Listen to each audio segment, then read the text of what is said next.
سلام الله عليكم احبتي الكرام. اليوم طليت عليكم بواحد الوصفه ما كاش اللي ما يحبهاش. كيما راكم تشوفوا البراوج ولا برجه ولا كل واحد كيفاش يسميها. ما كاش اللي ما يحبهاش. على بركه الله نبداو بالوصفه ان شاء الله. بعد الصلاه على الحبيب المصطفى عليه الف صلاه وسلام. هنا نجيبو كيلة سميد. انا كيت بهاد الكيلة نجيبو 3 كيلات. هذه الكيلة الزوجة وهذه الكيلة الثالثة. ومن بعد نديرو كيلة فارينة بنفس الكيلة البنات. نتمنى انكم تجربوها ولا غير وصفة ناجحة من اول مرة. نزيدو نص كيلة فارينة كامل كلش هي 3 كيلات سميد وكيلة ونص فارينة. نخلطو كلش مع بعض ونديرو حفرة في الوسط.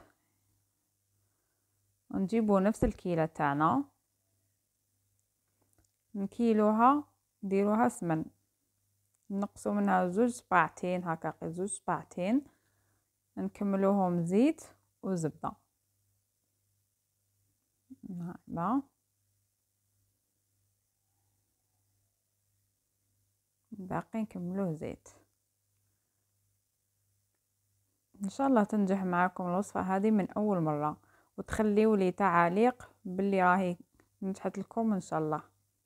والله يا البنات غير ما تندموش كامل عليها وبلا ما تروحوا تشريوها من برا ولا تخدموها عند الناس. سيي كيفاش ديريها نتيا في دارك تفرحي بها ولادك وتفرحي باول حاجه تفرحي بها روحك انك كيما نقولوا حاجه هكا تعلمتيها ودرتيها. بالنسبه لي انا والله غير كنت ما نعرفش مين با نديرها صح سييت حبيت نديرها حاجه كي تكوني حابتها تديريها.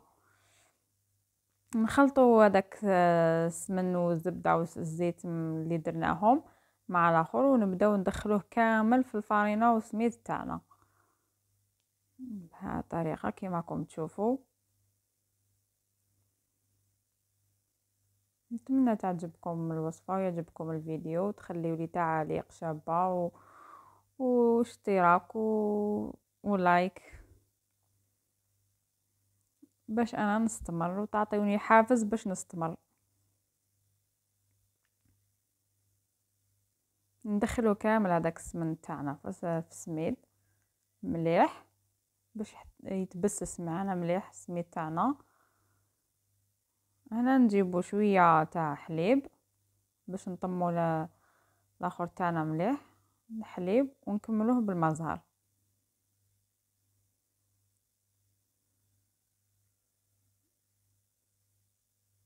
نديرو مزهر نخلطو معاه مزهر ونطمو به السميد تاعنا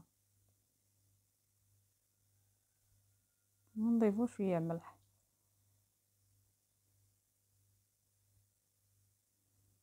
ونبداو نطمو السميد تاعنا.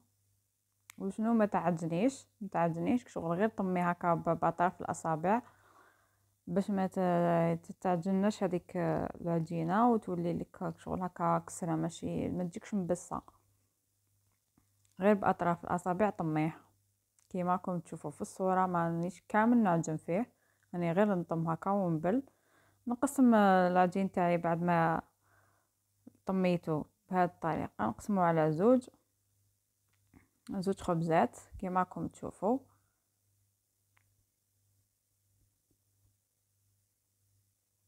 هنا الحشو تاعي هنا تمر صاديبو كاينه اللي تجي تاع البطانه وتنقيه وديرو وتنكهيه. انا كنت جبت تاع البطانه نقيته نحيت له كامل العظم هذاك ودرت له شويه زيت وشويه زبده ونكهته بشويه قرفه وتعجنيه بشويه تاع مزهر. نبدا نحل فيه بين زوج اكياس بلاستيكيه باش نسهل المهمه عليا بهذه الطريقه. طريقه بزاف سهله وما تتعذبيش كامل فيها. عافير يا ربي واحد ربع ساعة نص ساعة هكاك تكوني ديجا درتيها. نحلو هذاك الحشو تاعنا مليح ومن بعد نجيبو الجزء الاول تاع العجين تاعنا تاني بين اكياس بلاستيكيه، نعجنوه كيما على حسب الحشو تاعنا، كيما نقولوا يكون شويه قد الحشو تاعنا. نديروه خبزه على طريقه كيما راكم تشوفوا في الصوره. شوفوا كيفاش سهله وتم كيما نقولوا، ماشي حاجه صعيبه والله. هكذا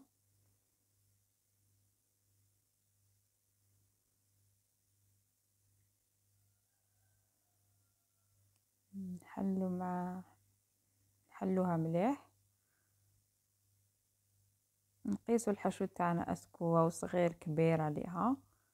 هنا نجيبوا الجزء الثاني وبنفس الطريقه.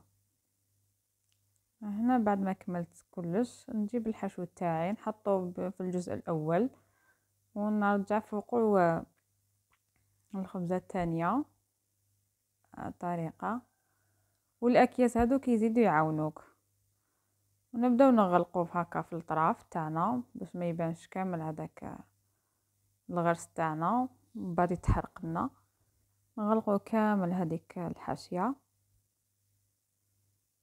مليح بهذه الطريقه. هنا بعد ما غلقت كامل نبدا نسقم فيها مليح حتى نتحصلوا على خبزه هكا قمه، ونعاود نكمل نحلها كامل. ما تكونش خشينه وما تكونش رقيقه، يكون السمك تاعها كامل واحد سنتيمتر هكاك. هنا البنات بعد ما حليتها كامل انا عندي هذا المول يجوني كامل سبيسيال تاع البراد. كاين هذا اللي تجي هذه عاديه والاخرى مبرجه، انا نحبو بهذيك السامبل. يجيوك الحبات كامل كيف كيف ويسهل لك. شوفوا كيفاش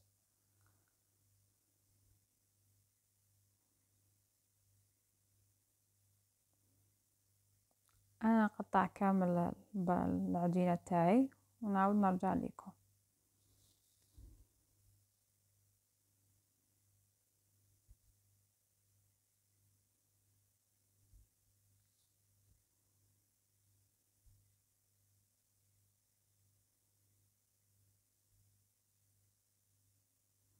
هنا البنات بعد ما كملت كامل العجينه تاعي، شوفوا كيفاش جات.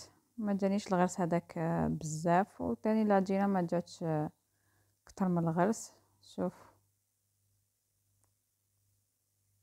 جات بزاف شابه. ونعتذر على الفيديو تاع كيفاش طيبتها، والله غير عم بات لي راح لي جيت نحطو ما صبتوش تسيبريم لي، عفوا. وهنا النتيجة الأخيرة البنات. بالنسبة للطياب طيبوها أنا بالنسبة لي طيبتها في طاجين تاع الطين على نار متوسطة. نتلاقى في فيديو آخر إن شاء الله البنات. سلام.